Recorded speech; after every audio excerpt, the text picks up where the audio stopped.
Hola, soy Evelyn Dimián y este es su canal Gloria a Dios por siempre. En este video vamos a presentar la lección número 4, titulada Del horno al palacio. Sábado 18 de enero. Para memorizar. He aquí nuestro Dios a quien servimos puede librarnos del horno de fuego ardiendo, y de tu mano, oh Rey, nos librará. Y si no, sepas, oh Rey, que no serviremos a tus dioses, ni tampoco adoraremos la estatua que has levantado. Daniel 3, 17 y 18.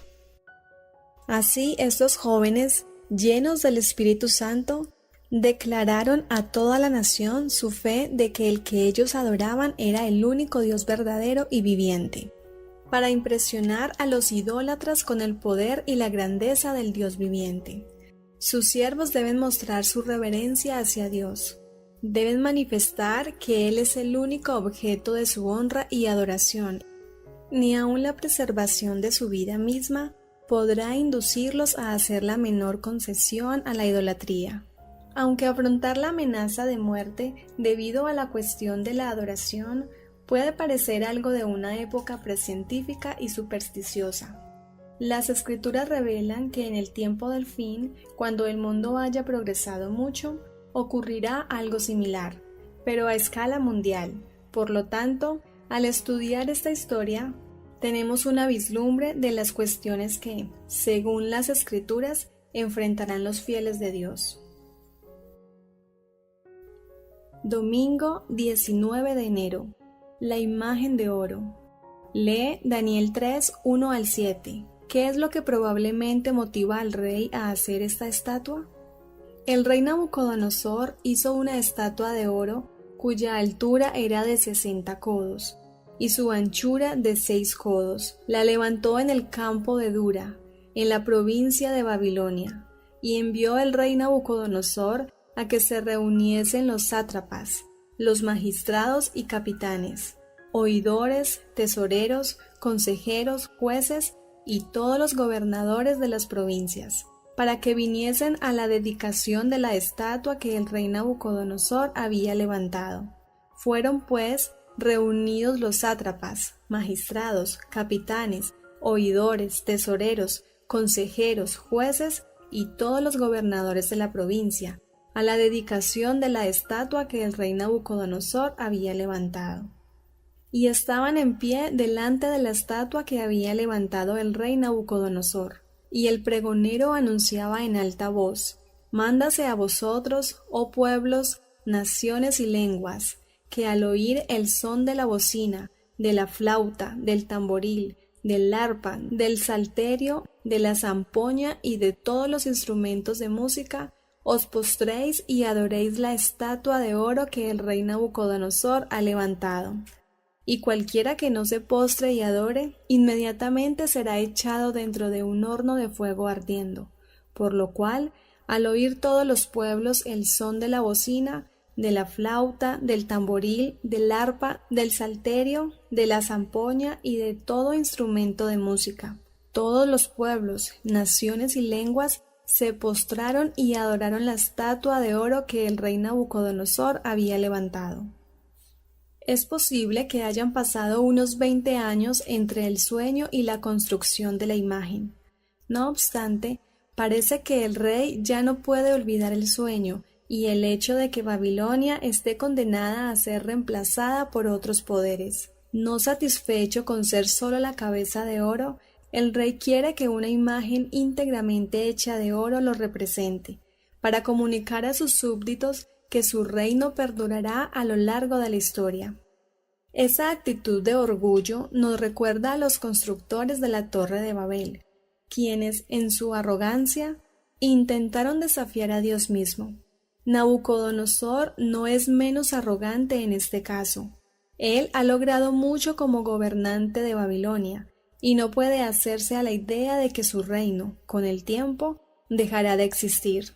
En un esfuerzo por autoexaltarse, construye una imagen para recordar su poder y evaluar, así, la lealtad de sus súbditos.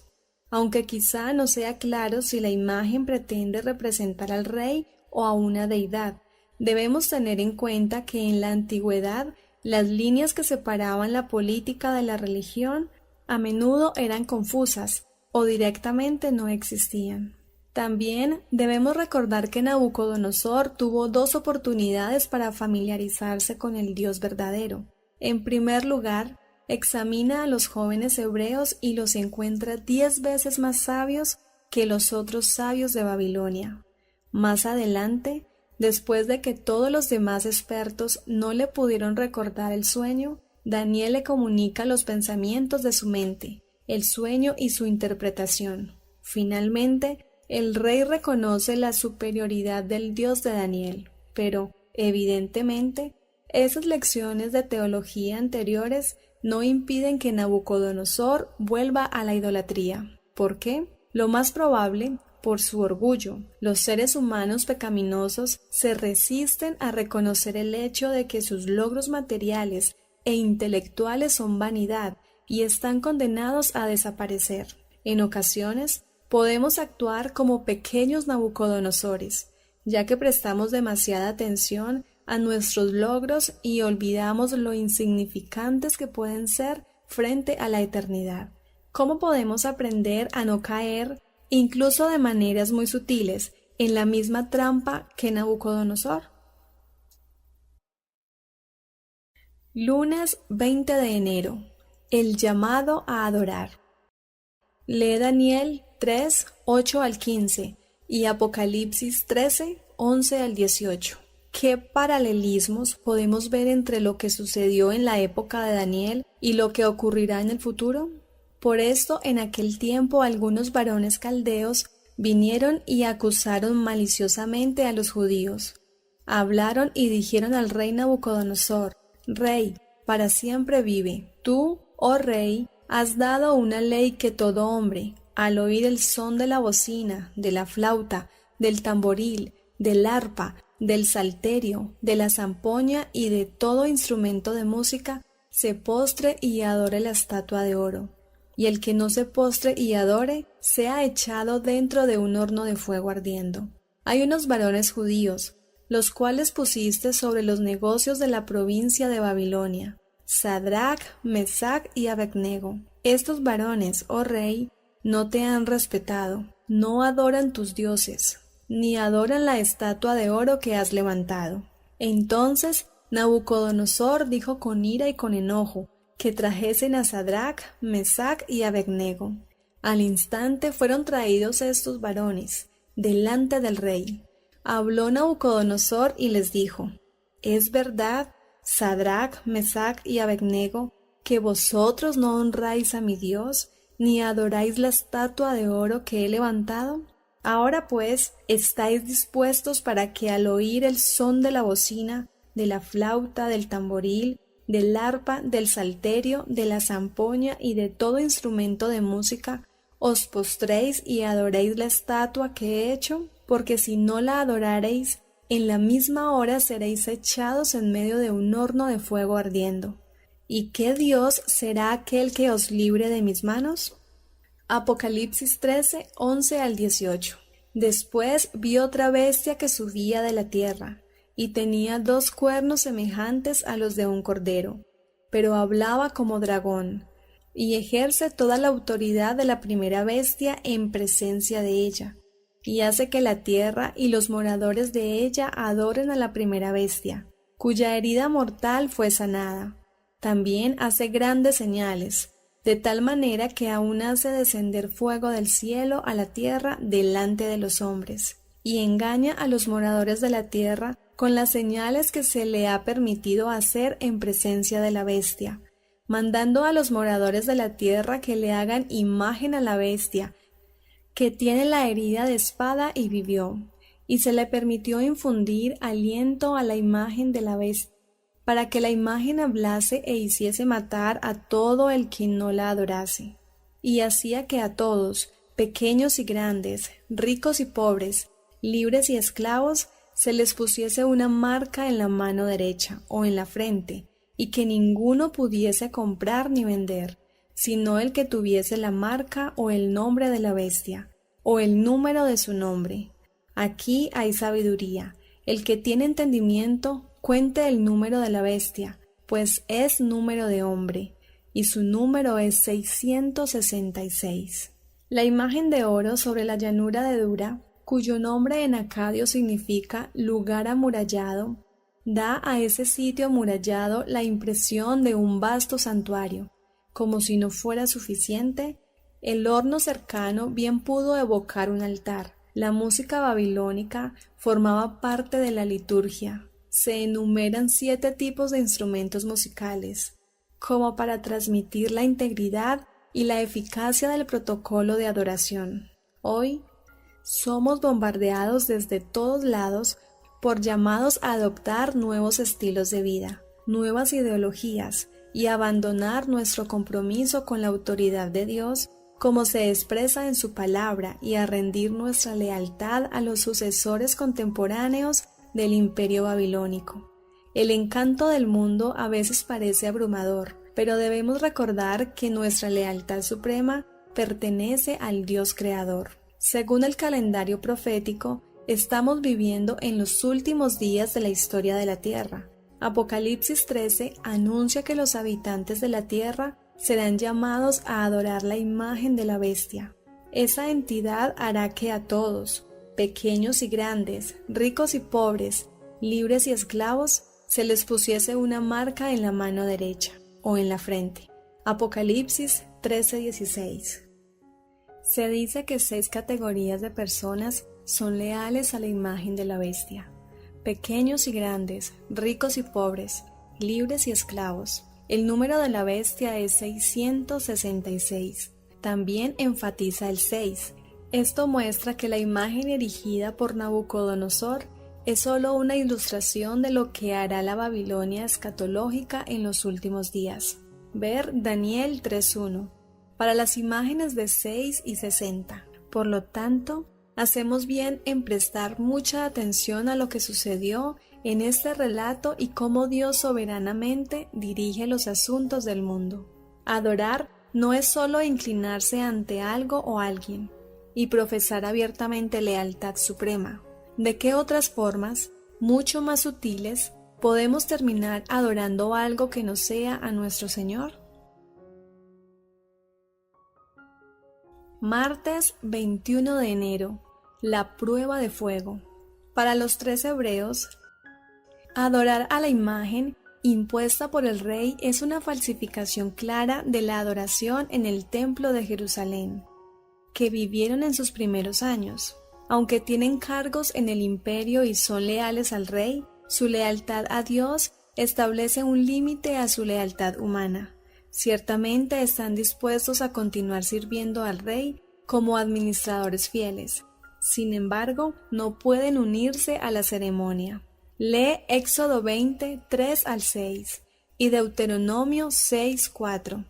¿Qué transmiten estos versículos que seguramente influyó en la postura que adoptaron estos hombres? No tendrás dioses ajenos delante de mí, no te harás imagen, ni ninguna semejanza de lo que esté arriba en el cielo, ni abajo en la tierra, ni en las aguas debajo de la tierra.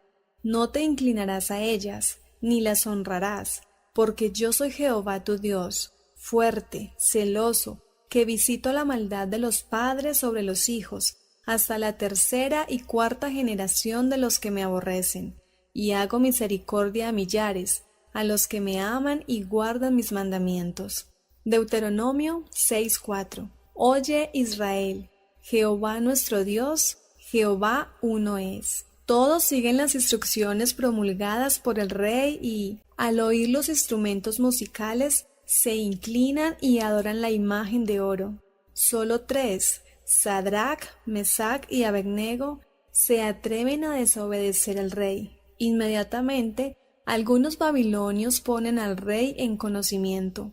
Los acusadores intentan enfurecer al rey diciendo, primero, fue el mismo rey quien puso a estos 3 jóvenes sobre la provincia de Babilonia. Segundo, los judíos no sirven a los dioses del rey. Y tercero, no adoran la imagen de oro que el rey ha erigido. Daniel 3:12.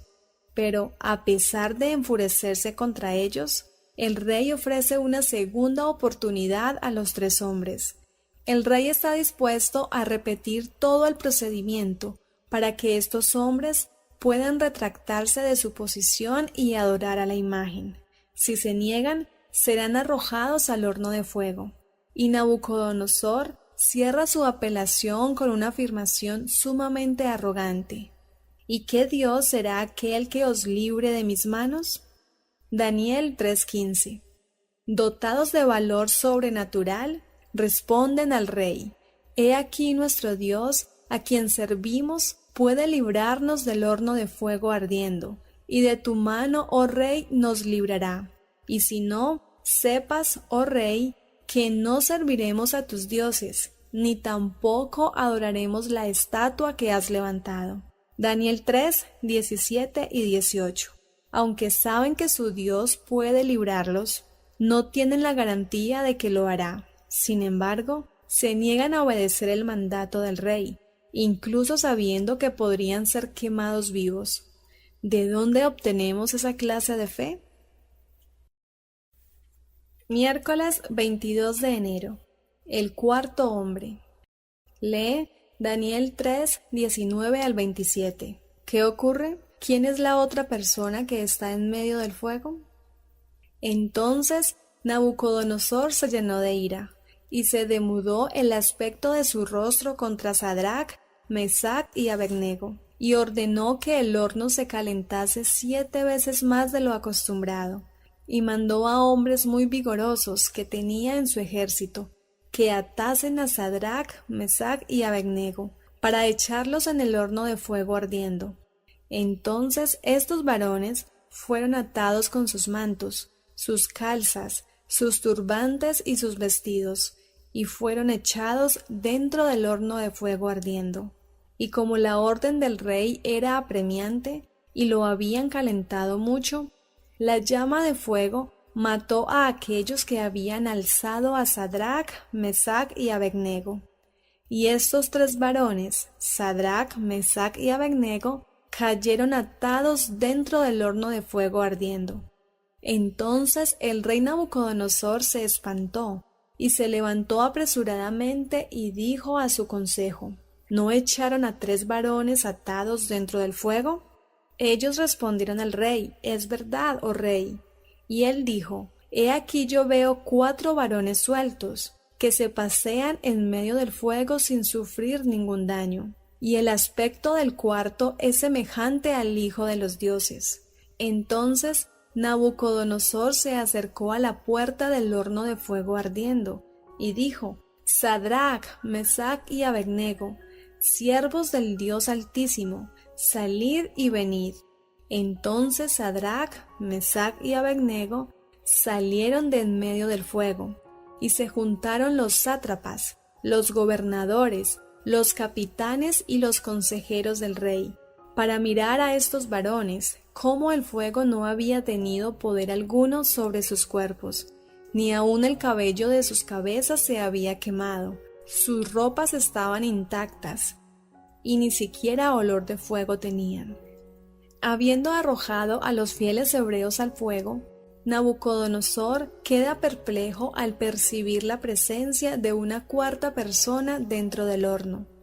A su entender, el rey identifica a la 4ª figura como hijo de los dioses. Daniel 3:25. El rey no puede decir mucho más, pero nosotros sí sabemos quién era esa 4ª persona. Se le apareció a Abraham antes de la destrucción de Sodoma y de Gomorra. Luchó con Jacob junto al arroyo Jaboc y se le reveló a Moisés en una zarza ardiente. Es Jesucristo en una forma preencarnada, que viene a mostrar que Dios está con su pueblo en medio de sus problemas. Elena de White dice: pero el Señor no olvidó a los suyos.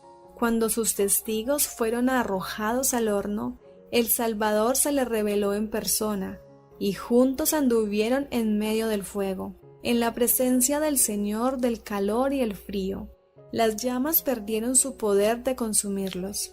Profetas y Reyes, página 373. Como dice Dios en Isaías: cuando pases por las aguas, yo estaré contigo, y si por los ríos, no te anegarán. Cuando pases por el fuego, no te quemarás, ni la llama arderá en ti. Isaías 43:2. Aunque amamos este tipo de historias, nos surge la pregunta de por qué otros no han sido liberados milagrosamente de la persecución por su fe. Conocemos seguramente la experiencia de Isaías y Zacarías, quienes fueron asesinados por reyes impíos. A lo largo de la historia bíblica, hasta nuestros días, los cristianos fieles experimentaron sufrimientos terribles que no terminaron en una liberación milagrosa para ellos, al menos aquí, sino en una muerte dolorosa. El caso que estamos analizando esta semana es uno en el que los fieles reciben una liberación milagrosa, pero como sabemos, esas cosas no suelen suceder. Por otro lado, ¿cuál es la liberación milagrosa que tendrán todos los fieles de Dios independientemente de su destino aquí? Ver 1 Corintios 15, 12 al 26. Pero si se predica de Cristo que resucitó de los muertos, ¿cómo dicen algunos entre vosotros que no hay resurrección de muertos?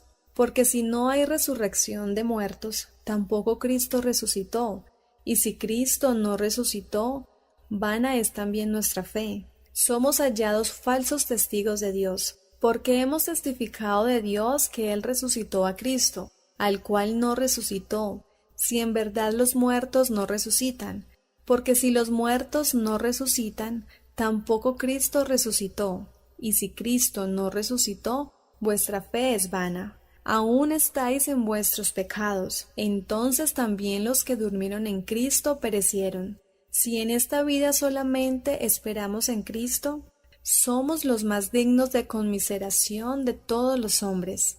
Mas ahora Cristo ha resucitado de los muertos, primicia de los que durmieron es hecho.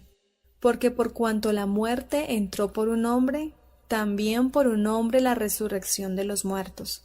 Porque así como en Adán todos mueren, también en Cristo todos serán vivificados, pero cada uno en su debido orden. Cristo las primicias, luego los que son de Cristo en su venida.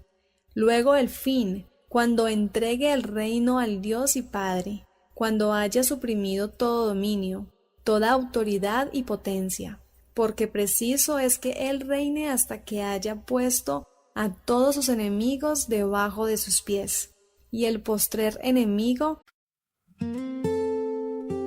It hurt good, more than I can say, but maybe love isn't holding on.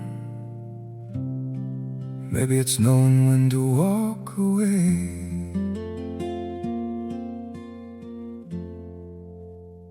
We try to hold what we're slipping through, like sand running from our hands.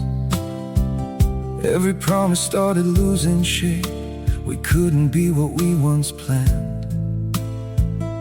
Your eyes would look right through mine, like you were already gone. We stayed too long in a fading light, trying to prove we still. It hurt good, more than I can say, but maybe love isn't holding on. Maybe it's knowing when to walk away.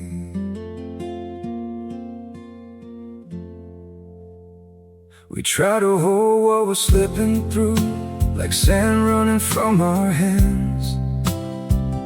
Every promise started losing shape. We couldn't be what we once planned. Your eyes would look right through mine, like you were already gone. We stayed too long in a fading light, trying to prove we still.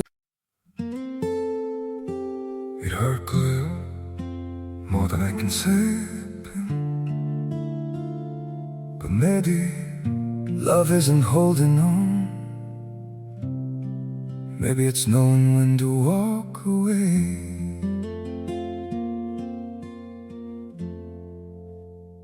We try to hold what we're slipping through, like sand running. Que será destruido es la muerte. Jueves 23 de enero. El secreto de una fe así. Al reflexionar sobre la experiencia de Sadrach, Mesach y Abednego, podemos preguntarnos, ¿cuál es el secreto de una fe tan sólida? ¿Cómo es que estuvieron dispuestos a quemarse vivos antes de adorar a la imagen? Piensa en todas las formas en que podrían haber racionalizado el hecho de postrarse en sumisión a las órdenes del rey. Y sin embargo, a pesar de ser conscientes de que podrían haber muerto como tantos otros, ellos se mantuvieron firmes. Lee en casa Hebreos 11. ¿Qué nos enseña acerca de qué es la fe? Hebreos 11, 1 al 3. Es pues la fe la certeza de lo que se espera, la convicción de lo que no se ve, porque por ella alcanzaron buen testimonio los antiguos. Por la fe entendemos haber sido constituido el universo por la palabra de Dios. De modo que lo que se ve fue hecho de lo que no se veía. Para fomentar esa fe, necesitamos entender qué es la fe. Algunos tienen una percepción cuantitativa de la fe. Miden su fe por las respuestas que, al parecer, reciben de Dios. Van al centro comercial y oran por un lugar para estacionar. Si por casualidad consiguen un espacio al llegar, concluyen que tienen una fe sólida. Si todos los espacios están ocupados, quizá piensen que su fe no es lo suficientemente sólida como para que Dios escuche sus oraciones. Esta interpretación de la fe se vuelve peligrosa porque intentan manipular a Dios y no tienen en cuenta la soberanía y la sabiduría de Dios. De hecho, la verdadera fe, como lo manifiestan los amigos de Daniel, se mide por la calidad de nuestra relación con Dios y la consiguiente confianza absoluta en Él. La fe auténtica no busca doblegar la voluntad de Dios para que se adecúe a la nuestra, más bien subyuga nuestra voluntad a la voluntad de Dios. Como vimos, los 3 hebreos no saben exactamente lo que Dios les tiene reservado cuando deciden desafiar al rey y permanecer fieles a Dios. Deciden hacer lo correcto a pesar de las consecuencias. Esto es lo que realmente caracteriza una fe madura. Mostramos una fe real cuando oramos al Señor por lo que queremos, pero confiamos en que Él hará lo mejor por nosotros, incluso si en ese momento no entendemos lo que está sucediendo ni por qué. ¿De qué formas podemos ejercer la fe día a día, incluso en cosas pequeñas que pueden hacer que nuestra fe crezca y esté preparada para enfrentar mayores desafíos con el tiempo? Porque, en muchos sentidos, las pruebas en las cosas pequeñas son las más importantes. Viernes 24 de enero, para estudiar y meditar. Importantes son las lecciones que debemos aprender de lo experimentado por los jóvenes hebreos en la llanura de Dura. En esta época nuestra, muchos de los siervos de Dios, aunque inocentes de todo mal proceder, serán entregados para sufrir humillación y ultrajes a manos de aquellos que, inspirados por Satanás, están llenos de envidia y fanatismo religioso. La ira del hombre se despertará en forma especial contra los que santifican el sábado del 4º mandamiento, y al fin un decreto mundial los denunciará como merecedores de muerte. El tiempo de angustia que espera al pueblo de Dios requerirá una fe inquebrantable.